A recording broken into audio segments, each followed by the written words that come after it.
This is problem 1519. It's on page 666. There's a figure off to the side as well. Ring C has an inside radius of 72 millimeters and an outside radius of 76 millimeters, and is positioned between two wheels A and B, each of 30 millimeter inside radius. Knowing that wheel A rotates with a constant angular velocity of 400 RPM and that no slipping occurs, determine A, the angular velocity of ring C and of wheel B, and B, the acceleration of points A and B, which are in contact with C. Okay, so let me draw it head on. There's the instant center for A. And there's a ring C that looks something like this.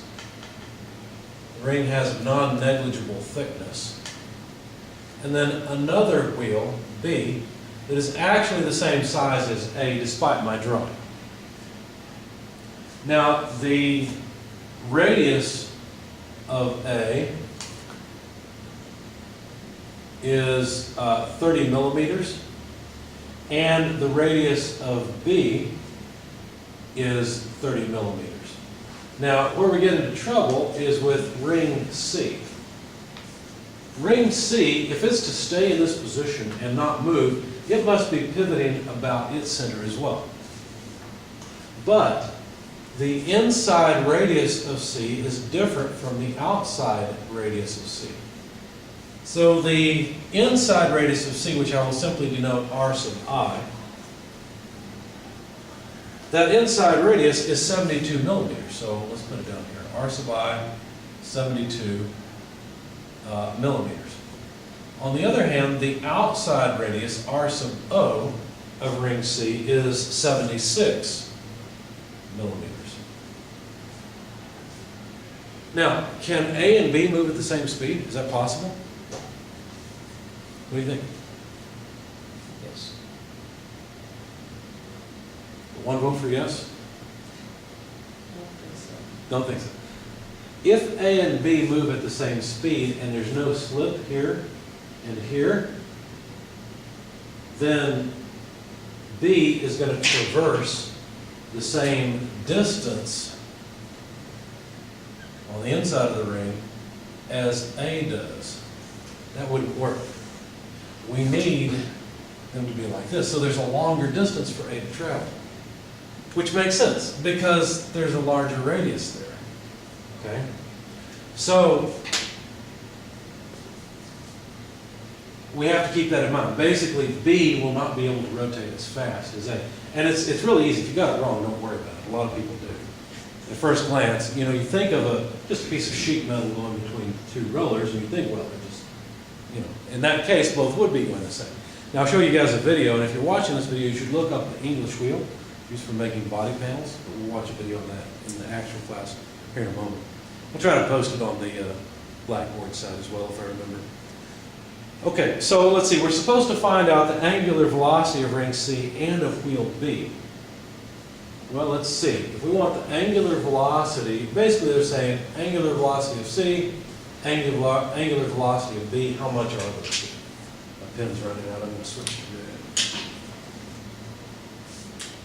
Well, that shouldn't be too bad because they've given us the angular velocity of A.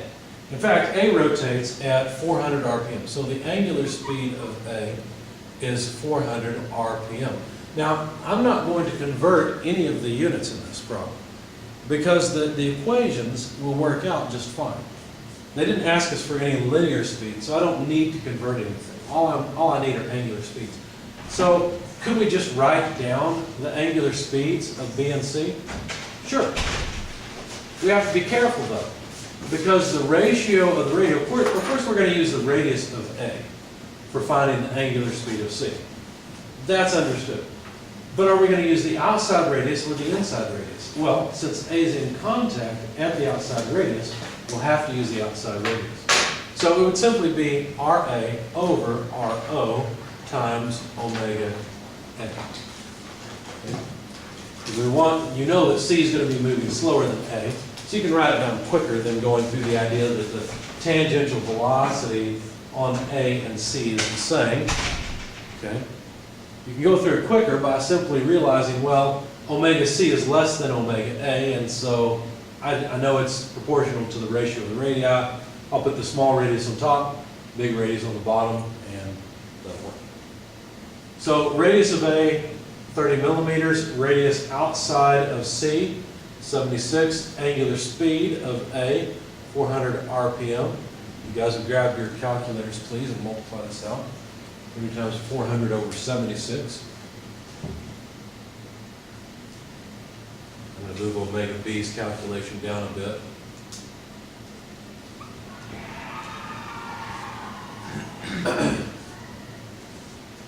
So 30 over 76 times 400.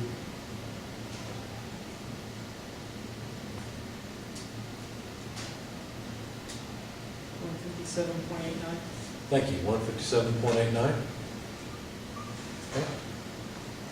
So there's the speed of ring C. Now how am I going to calculate the speed of B? Well, if you know anything about instant centers, you can actually use the speed of A to calculate it. But I'll leave that as an exercise for you. What I'll simply do is realize now that we have the angular speed of C, well then we can calculate the speed of B. It's easy. It's equal to the angular speed of B multiplied by the ratio of the radii between B and C. But which radius are we talking about on C? Well, that has to be the inside radius, not the outside radius, because that's where the points in contact would be. Now, B is going to be moving faster, so what I'll do is simply multiply this by the inside radius of ring C divided by the radius of B. Now, we fully expect for B to be, let's try C. My mouth and my hand don't work together very well. There we go. Okay, now we expect the speed of B to be close to the speed of A, but a little bit less. Okay, so let's see what we've got. So omega C, that was 157.89 RPM. The inside radius is 72. The outside, or excuse me, the radius of B is 30 millimeters. So if you plug this into your calculators, if you still have the number from the last calculation, just plug in the ratio of 72 over 30, we'll see what we get. 378.95. 378.95 RPM. Okay. So there's the angular speed of B. Now, what about the sense of A and B? Are A and B rotating in the same or opposite directions? Well, they didn't really give us a direction. Let's just assume that A is rotating counterclockwise. In what direction would C be rotating? Clockwise. And if C is rotating clockwise, then what direction is B rotating? Right. If C is rotating this way, Inside. and my drawing's wrong, the velocity would be off this way. Since it's inside, it would also be rotating like this. Okay? You have to be careful. The ground pivot for C and B are there, but the common pivot between B and C is outside of the ground pivots. Therefore, the rotation's in the same direction. Okay? Now, that's just part A of the question. The next part of the question says, what's the acceleration of the points of A and B which are in contact with C? Okay, so actually they are asking for the linear acceleration. I misread that and was thinking they were asking for the angular acceleration. So we've got a little bit more work to do. Notice that we'll have to come up with a normal acceleration for the contact point on A, a normal acceleration for the contact point between B and C, and then also tangential accelerations for these 2 points. Okay, so basically it's the same as the last problem, just a lot more work. So let's go through and do that and get it done. It shouldn't be too bad. Let's see, do we have enough video time? We've got 3 minutes. We may run out of video time, but that's okay. It's the same as the last problem. So I'll try to go through it quickly. So the tangential acceleration of the contact point between A and C, we denote that AC, would be alpha A multiplied by the radius of A. Now, the angular acceleration of A is 0, so all the tangential accelerations are gone. I misread that. The angular acceleration of A and B are 0, so there's no tangential acceleration. All we need is the normal acceleration. So the normal acceleration then of this point between A and C would simply be RA omega A squared. Okay, same thing as the last problem. RA is 30 millimeters, so 0.03 meters, multiplied by 400 RPM. Now we'll have to convert that, so omega A, 400 revolutions per minute. If you guys would grab your calculators, we'll knock this out. There are 2 pi radians per revolution, and there's, let's see, 1 minute per 60 seconds. So that'll give us radians per second. So 2 400s are 8 times pi over 60 is what? Or 2 400s is 800. 41.89. 41.89 things. Radians per second. So let's finish off the calculation here. So 41.89 radians per second, quantity squared, would give us the normal acceleration of that contact point between A and C.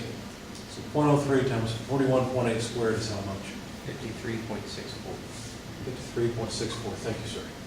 So that would be what? Well, meters per second squared. Because notice the radians go away for free. We'll have inverse second squared there and meters. Now, in case the video runs out, calculating for the normal acceleration between B and C would be the same way. You're just going to use the radius of B and the angular speed of B instead. So RB, omega B squared. We had 378.95 RPM. So if you multiply that by 2 pi over 60, basically, right, to convert the units to radians per second. And what do we get?